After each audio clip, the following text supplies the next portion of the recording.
Hello, I'm Amber. And I'm Neha. We are parents of a gifted child who's on autism spectrum. Through our YouTube channel, we want to help parents with children on the spectrum learn more about autism, avoid a lot of myths that are there on autism, as well as provide tips and strategies that can help ease the parenting journey for you. All our content is well researched, but please remember every child is unique, and there is no way that this video replaces any kind of professional medical advice or intervention. If you find this video helpful, please like it, subscribe to our channel, and further share it with parents whom you know whose children may be on the spectrum. Remember, you are not alone in this journey, and together we can help create brighter futures for our children.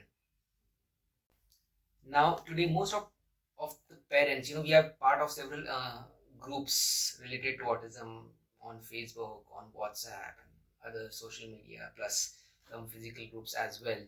And we come across a lot of queries that parents have, put on these groups. And a lot of them are related to academics.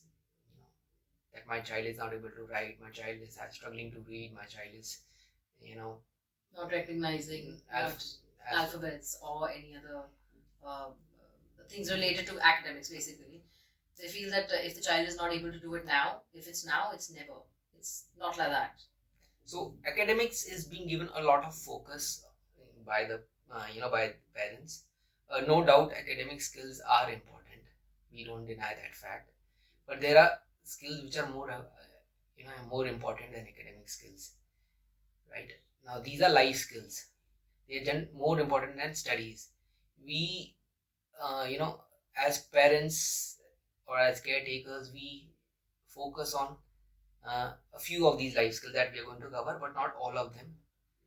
We probably think that there is enough time for us to, either those skills don't come into our head right now, and we think that it's obvious that the child will pick it up on his own, or we just simply don't these skills come into our mind.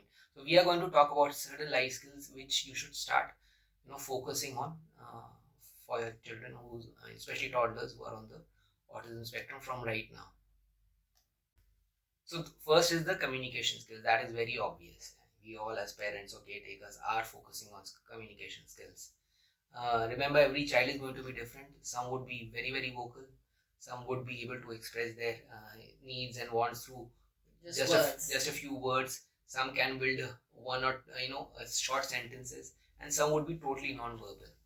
So teaching communication skills, and these non-verbal children might never speak as also. So that doesn't mean that communication. They communicate to us. Yes. It has to be. You have to give. It's not just through words that we are looking for communication. Communication can happen through gestures, signs. When we also talk, we keep moving our hands and showing things, pointing at things. We must start with that. With every child, you should do it as early as possible, because we think he's not doing it. Let's give them some time. But that's not the thing. You have to begin early. Now, our son, he loves food. From the beginning, we realized he has a sweet tooth. So I think that was one of I would say it was a saving grace as well, and something we realized that he really likes. And that is when his communication started building. Earlier, he would just run to the places and pick up things, and he wanted it, he would just show it to us. Then he started understanding the names. We would give him the vocabulary, he would start understanding the names, then he would communicate. Initially, it was just, let's say, for example, he likes perk, so perk. Now it is, I want perk, and then you keep adding vocabulary, and then he keeps communicating effectively by saying that he wants 2 perks. If not 1, then 2. And there are negotiations which are coming with this skill as well. So yes, no doubt, this is the first skill which is very, very important. We all are focusing on it, but there are other skills as well that we need to develop. Then we have the daily routines. Yes, we all know in 90% of our videos we have talked about the requirement of a consistent routine which can provide predictability to a child. So it is very important that the child understands the routine. What are the things he or she should do once they get up in the morning. They come back from the school. They come back from this therapy. In the evening, if they are going out to play, what is that what is the sequence that they need to follow once they come back after dinner, the pattern that they need to follow before they go to sleep. all that is very important. So developing daily routines is something that is very important and should be an important skill that should be taught to a child. And this is something I have been doing with my son, and this I keep repeating it. It's like a jingle I've created for him. So before he goes to sleep, it's like we brush our teeth, we wash our feet, we say our prayers, and go to sleep. So this is something which he follows, and he started liking the jingle. So I think he just adds up to it. And if you can also try doing something like that, which makes it more enjoyable for them, basically. Then self care. These skills are also very, very important. We think that that child is very small, he's not able to do it, let me help, let us help. But we need to leave them independently a little bit. We should let them dress up on their own. Choosing something is fine, but dressing up, like wearing shorts, basic, putting on a vest, t-shirt, brushing their teeth, washing their hands, especially going to the washroom, using the toilet, flushing, all these have to be done with them. And then you have to let them do it independently. You have to teach them, and obviously you have to do it repeated number of times before they get it. Break down these tasks into smaller steps, and use visual supports. You can tell them social stories as well. What you can do is the basic grooming. What you can do is, if the child is going to the washroom, the first step is that we have to take off our clothes. Because the child is small, he doesn't want to wet his clothes, that is the thing. But otherwise, if the child is a little verbal, and he's able to understand, you take him to the washroom, you tell him, put the seat down, pull down your pants, sit on it, wash yourself, wipe yourself, pull up your shorts, flush it, and then wash your hands with soap. And washing hands is another skill, because you just don't wash like this. It is to be done like this, all steps. These need to be taught. You can ask your therapist to help you. This summer we had in the summer camp, our son was able to do these things. The therapists really took care of that they took them to the washroom and did the basic things with them. Then comes the fine motor skills, which obviously are very important. Cutting with scissors and coloring. Most of our children, they put a lot of pressure into doing things, so we need to teach them how to do certain things. Building with blocks, these are important. And here again, the autists can help you the best. That's what we realized, but I'm sure there must be other therapists or people who can help you there. You can figure out that, and you can let us also know. Then there are the gross motor skills, where you promote gross motor skills activities. You have such activities as walking, running, jumping, throwing, catching a ball. These are all very important. They are hand-eye coordination as well. These are important. Physical play, it can enhance coordination, balance, and overall strength. So for that, you can take your child to the park, you can take the therapist's help again, and then sports is a major thing. So try giving your children that kind of exposure to all these things so that they can improve in the gross motor skills. Now again, social skills. One of the things that we all really struggle with. And sometimes we feel the child is like that he doesn't want to talk to people. It's okay. We all are introverts or we all are extroverts. It's like that. But no, there are certain skills we need to develop in our children. They learn to start taking turns. They start sharing things. They start greeting appropriately. We need to do it through maybe role plays, practice social scenarios through role plays, and provide positive reinforcement. So school is a very good option for that, because that is where they are in a scenario where there are a lot of children. They are in touch with a lot of children. They understand there are different kinds of activities in school. They have to go to different rooms for different activities. Their teachers are coming in, they are greeting them and appropriately greeting them. That is very, very important. You can also go in for group therapy sessions where they prepare the child for such scenarios. Then is the safety skill. Now, when we try to be very protective for our children, and when they are small, we try to do a lot of things. For example, we installed nets in the balcony.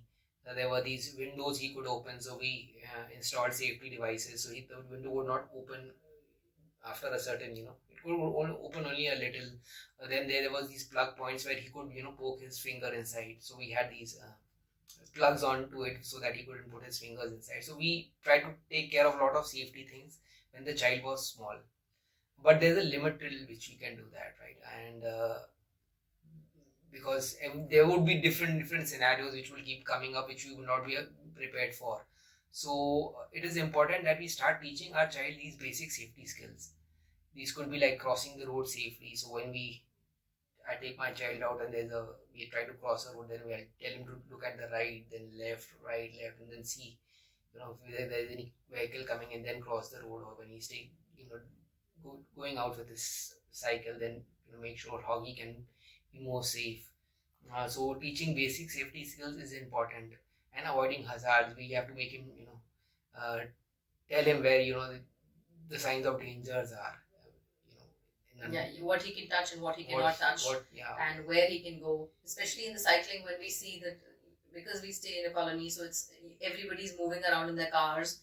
If the road is same, so the child has to be careful. If there's a car coming, he has to move onto one side, which thankfully is coming to him. So it's a happy moment for us that he's able to understand that it is dangerous to ride in front of a car or behind a car. You have to be on the side. This could be, children a lot of children with autism are attracted to water. So he doesn't, we have a pool in the society, and he could jump into water. So we have, of course, created a separate video on how to teach a child swimming and why those skills are important. But yes, safety related to water, safety related to whether electricity, safety related to whether anything is hot or extremely hot, safety related to other things that can cause hurt. I mean, this is there are a number of things. We can't cover everything, but as and when according to the environment where you are living, what are the things that your child is exposed to on a daily basis, start identifying what are the things which could be a little dangerous for the child, and start teaching him or her those safety skills. And please share them with us as well. Yes. Then problem solving skills are very important. Help your child develop problem solving skills by giving them puzzles, age appropriate puzzles. For example, when we had these these smaller puzzles when he was small, 4, 5, 6 pieces. Now we are start getting him these puzzles with more number of pieces, sorting activities, or simple tasks that require decision making. There are a lot of toys and games out there which will help your child develop these problem solving skills. So try to get those for your children. They are very important. Try starting with something like they like. Again, for example, we used food as an incentive to teach problem solving. And problem solving is not only on the puzzle boards. You should try doing practically. Keep something at a greater height. I think therapists also encourage that you keep something in the room on a greater height and see how a child is going to approach. Is he going to tell you? That is going to develop communication skills one way, and the other is if he's able to understand that he needs to take out something from somewhere. So in our case, there's something in the freezer, he is able to climb up on the sofas, pull the sofa towards it, or he'll take the dining table chair and then stand on it and take out things. That is problem solving. He's able to understand for himself how to get to certain obstacles. Also help a lot in the problem solving. So we already have a separate video on that. We will be putting the link in the description. So yeah. Then there's emotional regulation, which is, I think, the scariest skill to be taught, because we all don't know how to. That is something which is very difficult with these children because they're not able to communicate effectively, and since they don't even have the names for their emotions as of now, they don't recognize it. So support the child in understanding and managing their emotions. This is very important. Teach calming strategies such as taking a deep breath, counting, or using a sensory tool like the stress ball. Again, it's very, very important. Most of the children, since they can't understand these things, they are not able to express them, and it becomes a problem. Our son, he also could not express his emotions and feelings. Now, sometimes he is able to give it a name. He's able to, tell us that he's happy, and sometimes he's able to understand that I'm angry. So that's another thing which is coming out of that. He's able to tell me those things, and you can take photographs of the child when they are in a certain, they're feeling certain emotions, because our emotions, they really come out on the face. So you can take a photograph, you can tell them and give it a name to that emotion, so that he's able to tell you next time when he feels like it, or when he's able to, when he feels he's happy and he's smiling and he can see himself in the picture and he says he's smiling and he's happy about it.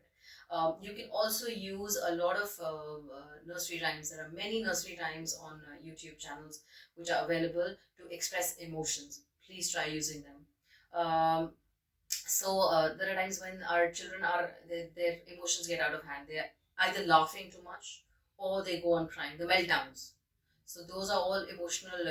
You need emotional regulation for that. So you need to check that. You need to you must be able to put it across to them. How are they going to do it? Whether by deep breathing, anything, any activity which calms them down, they should be able to express it later. We have different videos on these. We have a video on meltdown, and you can check it out. We'll be putting the link on the description. And the final one we could think of is right now is the play skill. Now, play skill is not something. It's a skill which helps develop a lot of other skills which we have talked about earlier. For example, social skills, problem solving skills, communication skills.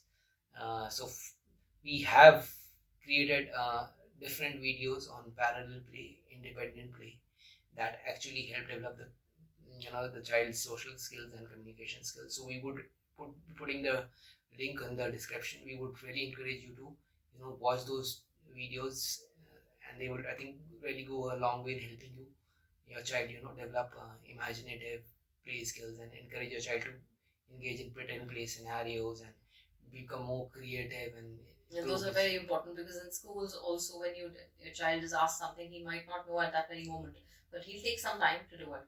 Like our son, he's understood speed breakers and cars, and he's able to pick up anything and just say it's a bumpy road, it's a speed breaker, it's a tunnel, it's, I don't know, igloo has also come into the play, but I don't know from where exactly, but it is there. He's able to give it some names. So I think it all comes into pretend play, and then it sort of, these play skills also develop friendships with other kids, which are very important. So once this is done, I think we can sort it. Yeah. So please remember that not all skills that we talked about, you as parents would be able to teach. We also struggled for certain skills. So working closely with professionals like occupational therapists, speech language therapists, and behavioral therapists would be beneficial to help develop these skills for your child. So just remember, you have to be patient, provide a positive reinforcement, and celebrate your child's progress as and how he or she develops these skills. So I hope you found this video helpful. Thank you so much. Thank you very much.